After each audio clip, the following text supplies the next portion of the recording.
Bro, Wos, What up? you gotta find your smile, bro. You be making me sad as shit on Instagram. I be always messaging that nigga like, yo, you all right?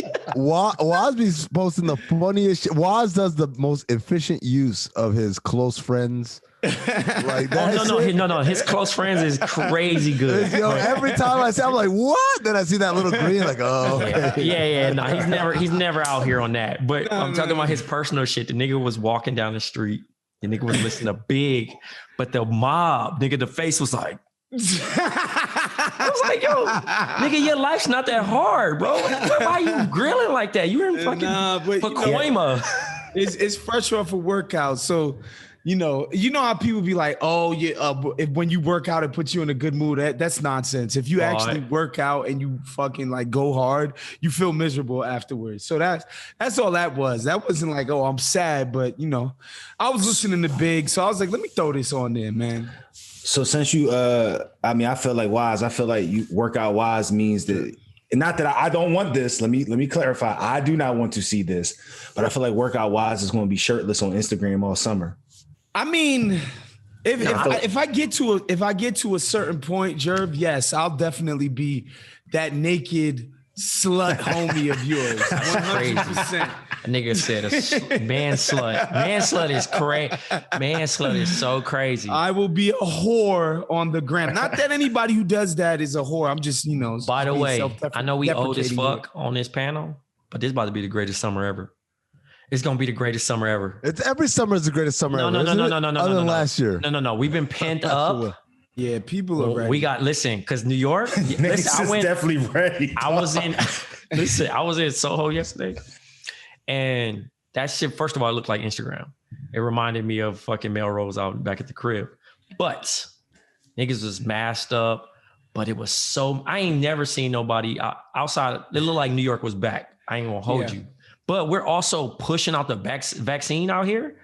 Like water, bro. Niggas is getting shot. Nigga, like, I got my card. It's been a little bit tougher out here. Niggas is using the word we to describe New York now. I'm a resident, my nigga.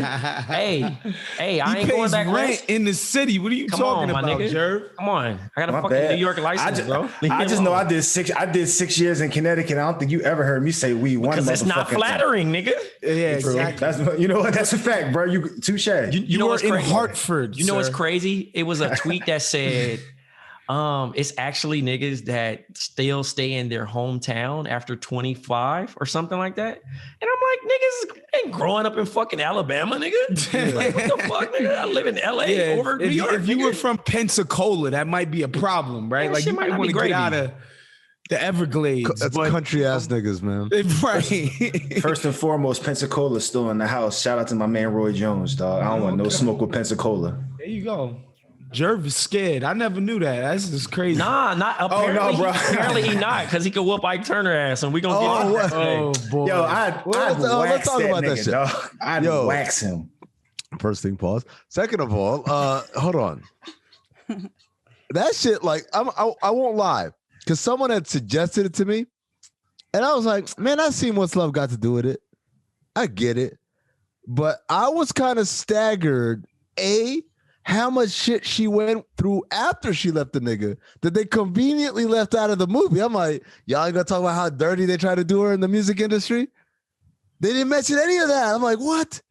She was out here like a vagabond. Son. Her career was done. Yo, rule number 1080, record industry people are shady. Oh my God. Wow, son. Like when someone's like, bro, we was just trying to get an album cut. And the execs was like, oh, you want, I think the term he used was, oh, you want to mess with this douchebag nigger. No, you signed this old nigger douchebag, Carter? Hard R. Nigger douchebag. Oh, nigger. Never in my life, I'm about to be 42 years old. I have never heard in my life a woman referred to as a douchebag. That's crazy. That's some next level shit. That motherfucker called a woman a douchebag. And then, of course, she goes #1 and sells a bunch of records, and of course makes the company all kinds of money. That probably generated hundreds of millions of dollars for that damn company that didn't even want to work with her. But yeah, man, it's crazy. Watching that doc, obviously you kind of know Tina Turner's story because, like you said, I mean, we've watched the movie, but like they got a little bit deeper into it. And I'm just like, man, this woman is a freaking superhero, bro. Like, it's just crazy to go through what she went through. Obviously she got her ass whooped by Ike Turner, but then it's like, you go through that trauma and you're trying to move past it, and then you become the face, like the national spokesperson of domestic violence abuse. You know what I'm saying? Like, it's so crazy to have to go through that. And then afterwards, you take on the responsibility of being the person who always has to talk about this kind of shit in public. It's just crazy, man. So this is why I want to be on, because at first I was thinking about all the things we were talking about. And I'm like, this is gonna sound real weird if it's just a bunch of dudes talking about like, oh, this must be hard or whatever. So be like, because you know what I thought about first? The first person I thought about was Vanessa Bryant, and how she doesn't get to move past it. Because every fucking day someone wants to go up to her and talk about this shit. And it made me think about it when they got to the part where she's going on breast chunking tours for her album, for Mad Max, whatever. And motherfuckers keep asking about Ike. Now it's a different relationship. Ike. I'm gonna get into Ike too. So I'm go ahead. We're gonna get to Ike. But I want going. I want to start with that. I want to start with like, because I imagine this is something that happens to women and doesn't happen to guys, where you're defined by your prior relationships, right? Absolutely. So, B, what was your takeaway when you're watching all this unfold? I've seen the movie, of course. I was really young when it came out. And so when I watched it again in my adult life, it was kind of triggering because I was in an abusive relationship as a teenager, my high school relationship. So hearing her talk about having to tell this story over and over and over and over again, I get it. Like, that shit gets old quick. And it's triggering to, your brain processes trauma a certain way. It wants you to forget about it. So your brain pushes it to the back, like far back. So, you can move on and continue to live life. And so when people are continuously asking her questions about this, I can just imagine like how she said she had a hot flash, the mention of his name is just like, shit, how am I going to talk about this? And she's in her 50s, this is something that's hard to get over. So, I mean, I've gotten over, my issues. I understand that, my abuser was a very sick person and she did too, but I couldn't imagine having to continuously talk about being abused. But watching the entire story and getting to, see how she was able to continue on and blow up later on in her life, it was super inspiring. Yeah, it was really inspiring. Yeah, she's like that doesn't happen in music. No, where you get a woman in her 40s. Like, right. That's like, the industry's like that. What am I going to do with you? I can't sell you as a real sex symbol. You're not, you when people bring up your name, it makes people think of black and white and oldie, golden oldies or whatever. I'm trying to think what the equivalent would be. Who would be an artist for them to have to come back now? And would it be Mariah Carey? Mariah, or maybe even a Britney, because she's in her 40s now, I feel Britney, like. Maybe so Britney. Yeah, but Tina Turner, in her original incarnation with Ike, she never got like to be like that as huge as Britney was, right?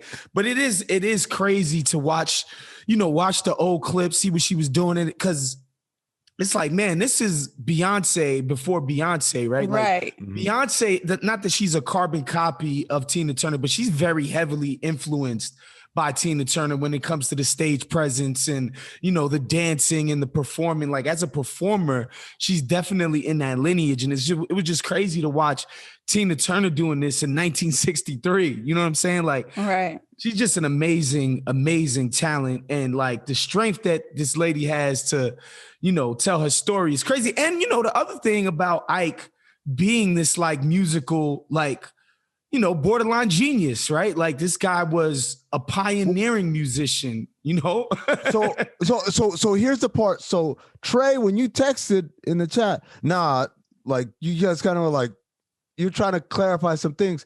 What I wanted to say, because I ain't gonna say, I'm gonna let you say it, but one of the things I walked away with was like, they really like were fair to Ike in this thing. Mm-hmm. They really like obviously everybody knows about the beating and the rape and they went over it, but like they explained something that the movie never explained, which was that Ike had created all this shit for people and they left. And that nigga like was hurt over that shit. And that's one of the reasons why she never left. Because she told him, she made a promise, I ain't gonna leave you. And so that nigga, I guess, took it a little too literally and thought he could do whatever the fuck he wanted. But I just thought he was just an abusive piece of shit. And I mean, yes, he is an abusive piece of shit. But lo and behold, there's always a story behind it. It's like a villain origin story. Like how did this person become this person? And my abuser was the same way. He had, terrible drug addiction and drug abuse in his family. His family was super abusive to him. And a lot of people left him. It was a very similar story. Like he was always afraid that he was going to be left alone and that no one really cared for him. They only wanted him for whatever he did in his career or whatever. So I always felt bad that whenever we would get into a bad argument that, when I was ready to leave, that he would hurt himself or hurt me or hurt people around him. And so that makes it tough to walk away. But the fact that she actually did it, but it just took so long for that to happen. For me, it was like a 3-year situation, but like 16 years of being abused is ridiculous. But the crazy thing is, at the end, she's saying, maybe I wouldn't be here if it weren't for him. And then she she cleaned it up quick. She's like, oh, I don't really know. But it's like, there's a level of like, fuck, the motherfucker was a musical genius, and he gave me gave me a platform, and he gave me my name and all this stuff. She met someone that changed the entire trajectory of her career. Like you're gonna have to be like, you know what? If it wasn't for him, I probably wouldn't be who I am or where I am today. She could probably still be, in St. Louis, like fucking around, So who knows? I mean, you have to, it sucks to talk about an abuser that way. And I get what you mean. Like they didn't really like lay into Ike like they probably should have, but it was probably her choice. But we got to hear her tell this story in her own words, like these old interview tapes. And you could tell that she, I guess, has compartmentalized the events to the point where she could actually speak about it without getting so incredibly emotional. But maybe it was her choice to not really focus on Ike because she's been doing that since she told her story in 81. For real. It was also interesting to learn about her parents.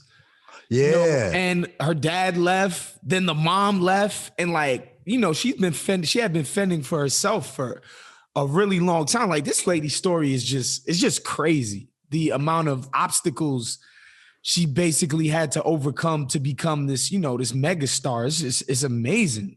So I have a question. Did you guys feel like that little clip that they showed of her mom being interviewed, did you feel like they put that in there to show that her mom really doesn't know who she is? Yeah.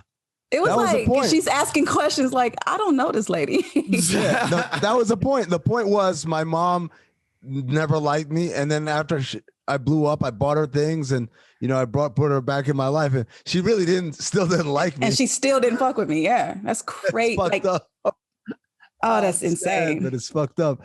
Now, Trey, you had, let's just say, a counterculture interpretation of this documentary. I won't put words in your mouth. Nah, it's cool. It's cool. Like I said, I already knew the story of Miss Tina Turner. You know what I mean? Shout outs to her. Legend, Hall of Famer, whatever you want to do.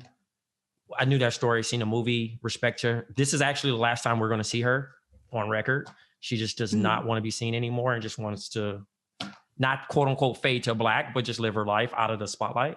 So kudos for her to be able to take the victory lap. But I did want to highlight, and again, not erasing or smudging what Mr. Turner did, right? But I will acknowledge that he was an addict and abuser, but we cannot breeze past his genius. You know what I'm saying? Because obviously when you think about Tina getting it going at 40, which is not heard of, she did that. But them first couple 40s, you got to give homage to Ike. And the only reason why also I'm going to highlight a untold story too in a situation. I was thinking about Aaron, but I would have to Bossa Nova. I ain't going to go that way because I don't know that woman like that to that point. But Ike, Inglewood legend, in a situation. From Inglewood? Yeah. Yeah, man. Come on. Oh, wow. So I want to tell a story about how Rick Ross, Freeway Rick Ross, is a producer, right? He funded. Okay. He met Ike Turner at Blk Studios, which is owned by Ike. And his son, Ronnie, used to be hanging out with everybody, skiing. We're going to just leave it at that term. And they met and they wanted to make it legit. So the person to make it legit, who had the funding at the time, which kind of piggybacks off of Hip Hop Uncovered, was Freeway Rick Ross. In return, they started the career of Anita Baker. No way. Right. So here's the thing. With all that happening, My Angel, the song by Anita Baker, was dedicated to Miss Tina Turner. What? Oh, that's crazy. Yeah. It gets deep. But Rob, cue the Bossa Nova. You know what I'm saying? Wait, hold on. Are we doing the Bossa Nova? No, we can go back now. And we're back. Okay. So, by the way, Ike Turner's 5'5", which led Jerv to say that he would wash him. It absolutely was. Bruh, I'm not letting anybody under 5'9". I know there's niggas out here with hands, and I get it. But I'm just saying, plus I'm a civilian. I don't want any smoke. But I'm not letting a nigga with 5'5" whip. Like, you're not whipping my ass under 5'9", dog. Who you more scared of? Who you more scared of off of the movie? Ike Turner or Joe Jackson? Because Joe Jackson scares the fuck out of me. If you see the real Joe Jackson, he's a scary looking dude, man. Nah, Lawrence Hilton Jacobs is like a nice looking guy, like a friendly man who played Joe Jackson. But the actual Joe Jackson, if you see his picture, that nigga look evil, man.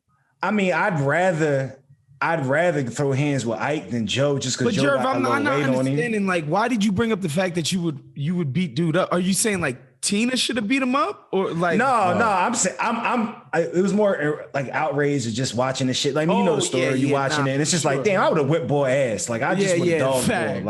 Like it's just a quick gut punch or something. He doesn't have any chest.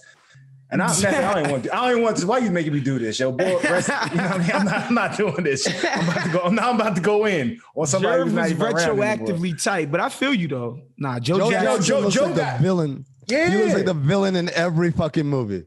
I did not realize that Ike was from Inglewood, so that does give him a little couple points.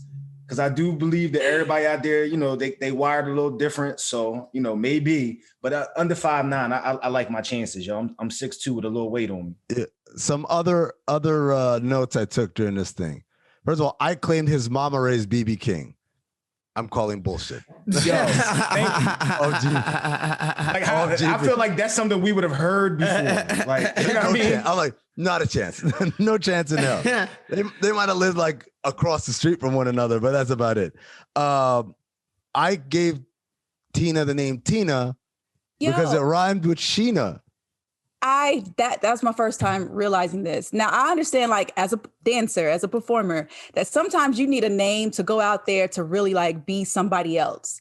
And then once you're done performing, you can kind of like go back to yourself. But to have someone like say, okay, this is what it is, that's wild. That is kind of, it's not kind of, but it is creepy as fuck. Like, for someone to give you a name and say, this is what it's going to be, and you just roll with it, like, no. But that's the thing though. What was her name before though? Anime. No, I mean she didn't have a performing name prior to that, right? No. I'm not rocking with anybody named Anime. Like, I'm not copping a CD from Anime. But but can it be a collaboration? Like, can we come up with something together that I'm comfortable with? No, you just say this is what it's going to be, and I'm giving you my last name. No, and he does, but like this is the name. And she was just like, okay. But you can understand though, if she the way it's told the story, she's like, I'm somebody who I sang in a church choir. That was my level of music experience. This dude was a touring musician. He was already a professional. So she kind of looked at him as the person that was all knowing, all seeing. She was like, well, if Ike says this is how we should do it, and you can understand that if you're looking up to this dude and he seems like, oh, you basically putting him on a pedestal because he's already achieved a certain level of success in this profession. I can see why she would be like, I mean, if Ike is the one crafting the stage show and coming up with the ideas, I can understand why she would be down with that, you know? And it worked. Yeah. No, it's all right. So the other thing was every picture of Ike Turner they showed, this nigga was looking so mad. So so they talk about he wrote that song Rocket 88 and made it and everything, and then they gave credit to like his saxophonist. And they showed this picture. And I want y'all to look at Ike's face. Every picture that they had, this nigga was like, exactly. And the same thing with Phil Spector. There's one where Phil Spector's in the studio. He's on the, like looking through the glass. He's out there lusting, bro. He was big lusting on her. And Ike is over here in the background, just fucking ice grilling that nigga hard. Which brings me to the other thing. Again, this reminded me of the Biggie documentary. The amount of archival footage they had was on. They had the scene where they're in there trying to figure out the song, and Ike started getting mad, and she's like, "No, I'm just trying to show her how you're supposed to sing it." And then he reaches over to grab something behind her, and she moved out the way. Woo! Yeah, there is something insane. Yeah, that there's actual footage of this, and not like a recreation. Well, I, one of my favorite parts was he did it like a key bump or two on camera. I'm like, yo, y'all was just loose with it. But yeah, when that part that you just talked about, I mean, definitely stuck with me. I was like, wow, fucking terrorist, this dude. Yeah, man, like that. But it's like, we know it's kind of weird, man. It reminds me of like the Ray Rice thing, where we knew it happened, we heard it happen, we knew it happened, and we're like, okay. And then you see the video, you're like, oh, Jesus Christ. It's so much scarier to see it even when you know it's happened. Same thing, like, I know it happened. I watched the movie. I've heard the stories, all that stuff. And yet just seeing that scene right there, like, terrified me, man. It's just a scary scene. And just imagine her doing this documentary, knowing this is the last hurrah, and then having to relive this one more time. Yeah. One for the road. The house, they went through their house. The house looks exactly like it did in the movie. That staggered me too. Like they got that much detail that the house really looked like that with the bed and everything.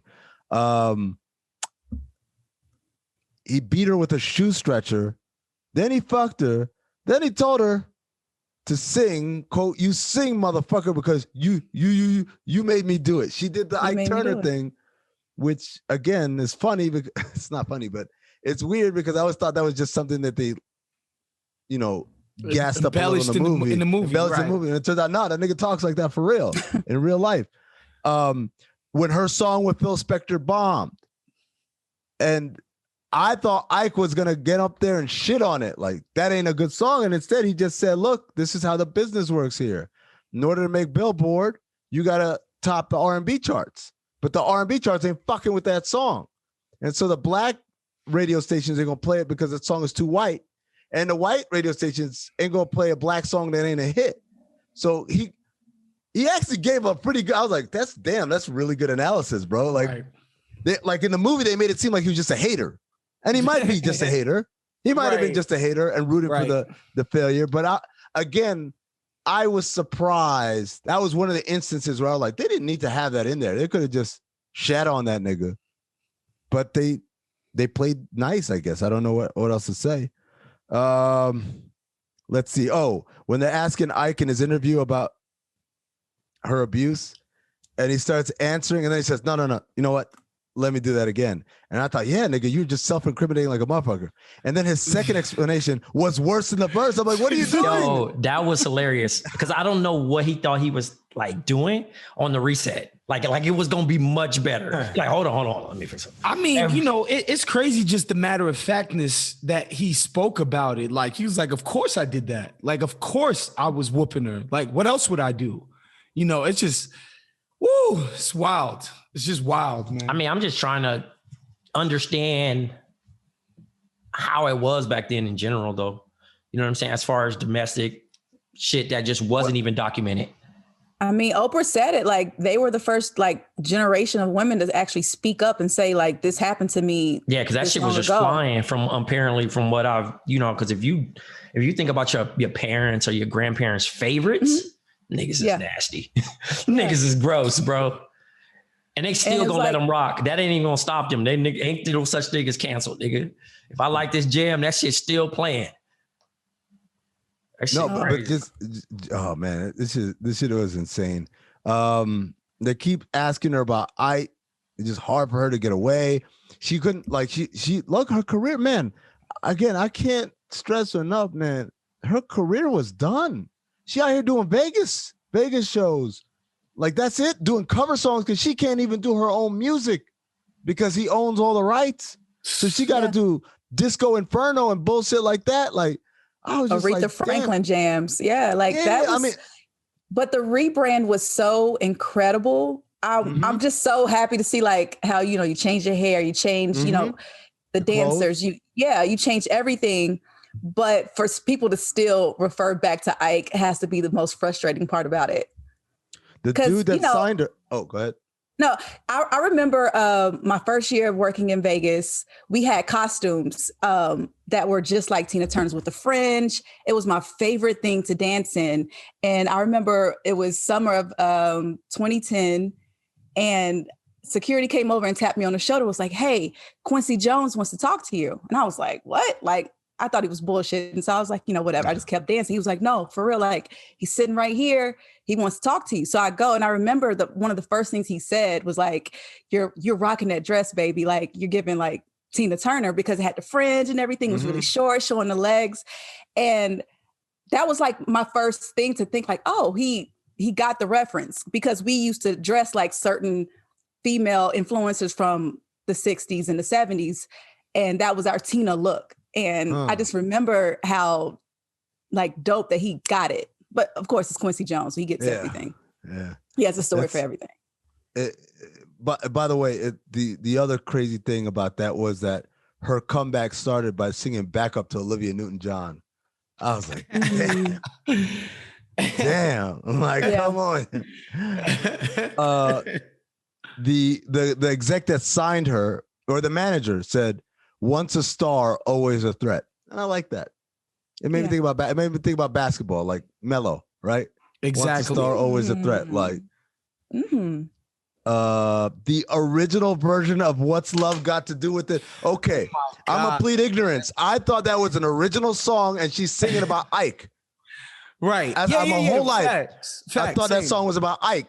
Like, because he said, I love you after he beat her ass. And she said, what's love got to do with it? Right. It turns out it was a trash ass song from some group called Bucks Fizz, like a British ABBA, bro. And they did well to show us these homies. It would have been fine enough for us to just hear them singing it, but to show us these homies crazy. And like, do you see how lame this record was and what Tina Turner turned it into? It was crazy. Like look she at didn't want to do it. Exactly. It was so lame, she didn't want to do it, right? It reminded me of Biggie when they presented him with Juicy. He was like, I ain't doing this fucking bullshit. This is some pop. This is some bullshit or whatever. Pop shit, yeah. But then she said, let me do it like this, and bang, musical history is made. 20 million copies for Private Dancer.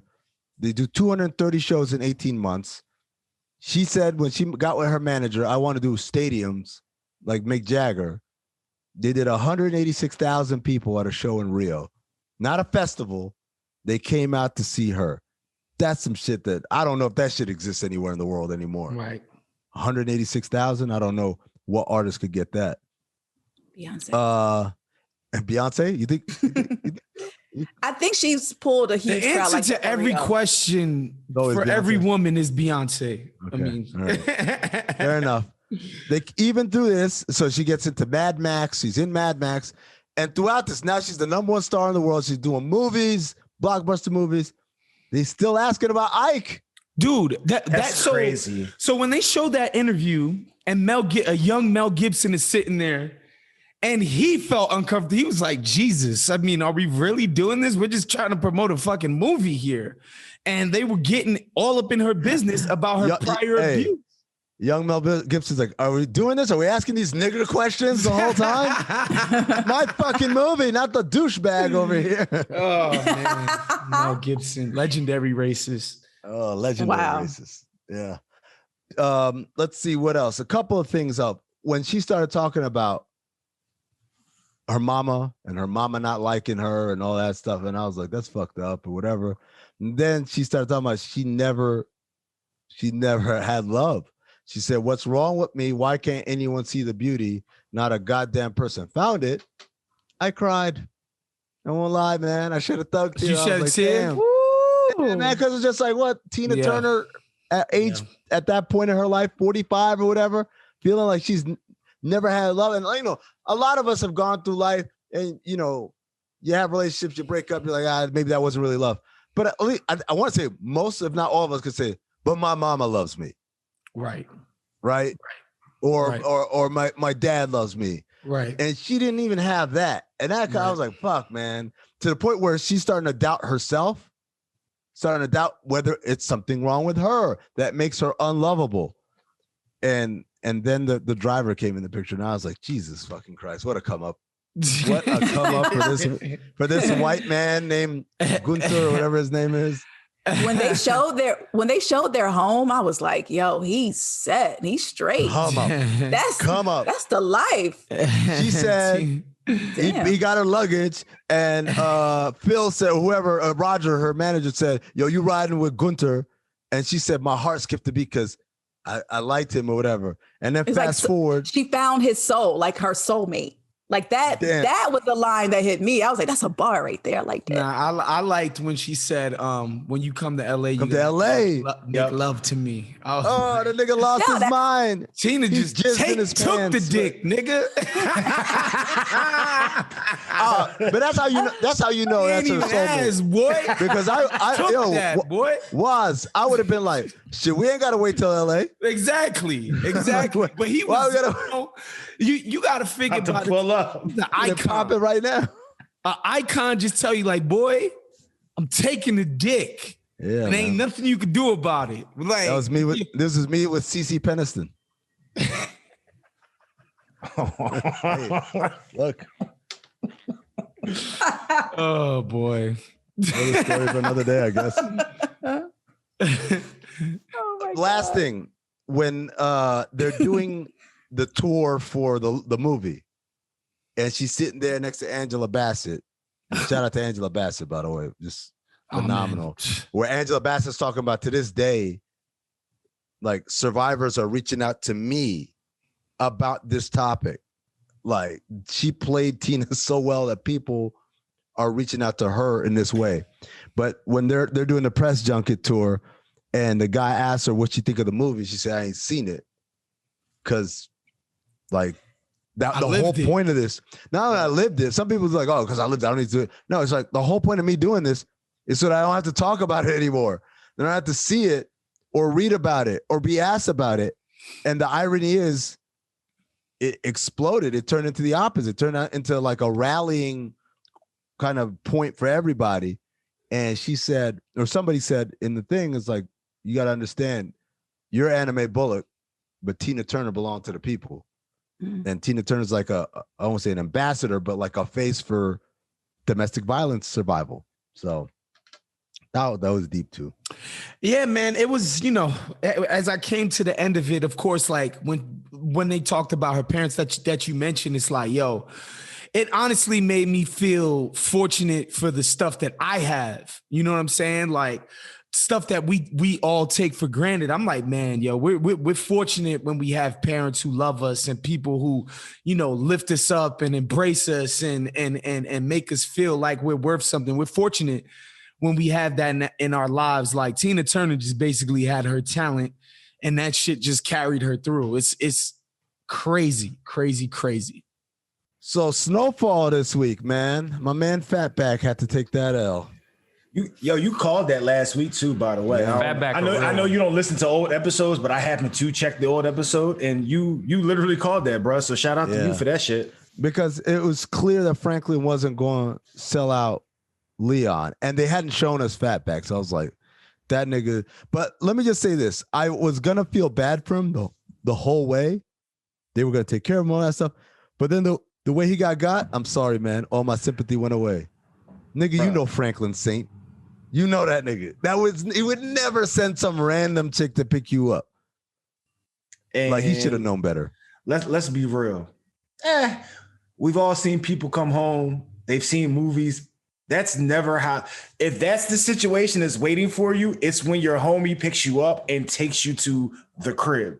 It's not them picking you up from. Well, it's the plan. Station. We have a plan. Right. Yes, nigga. We have a plan. When did the plan break? I didn't never say, you know what, Fatback, for being a real one, I'm gonna put some spice on it right now, bro. We gonna get you. You gonna have a threesome, and this is what's gonna happen. Why, bro? Your case is not done.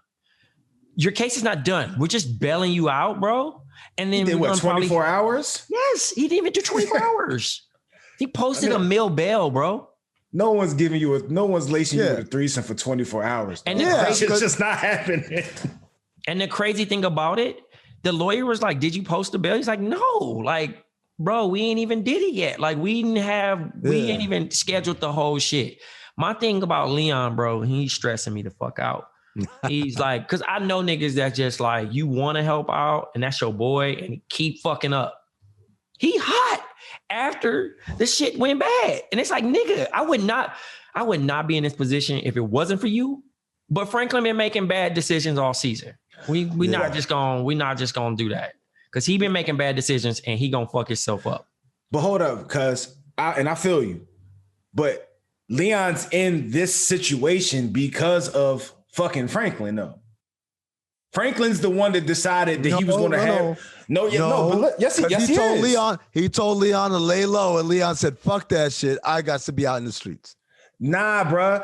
When he came to Leon off top, Leon said, "Yo, I'm not trying to be involved in none of this shit because it's going to come back on me." He told him the plan. He told him what he was going to do. Leon said, "That shit sounds dumb. Don't do the shit." Franklin decides to come up with the master plan to have everybody set each other up, and that doesn't work. So of course they're going to attack his man now.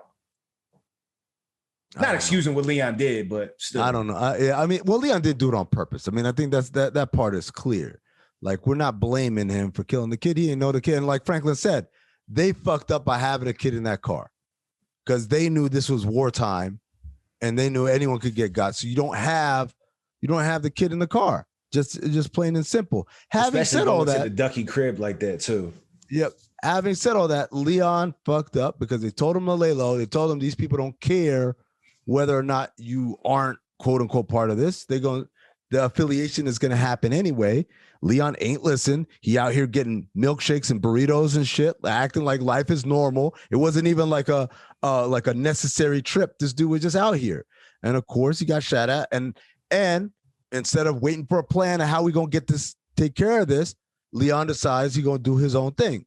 Go hire a private investigator, all that shit. That was just reckless. So it is Leon's fucking fault. I don't give a fuck. I'm staying with my boy Franklin. However, at what point do you sell Leon out if you're Franklin?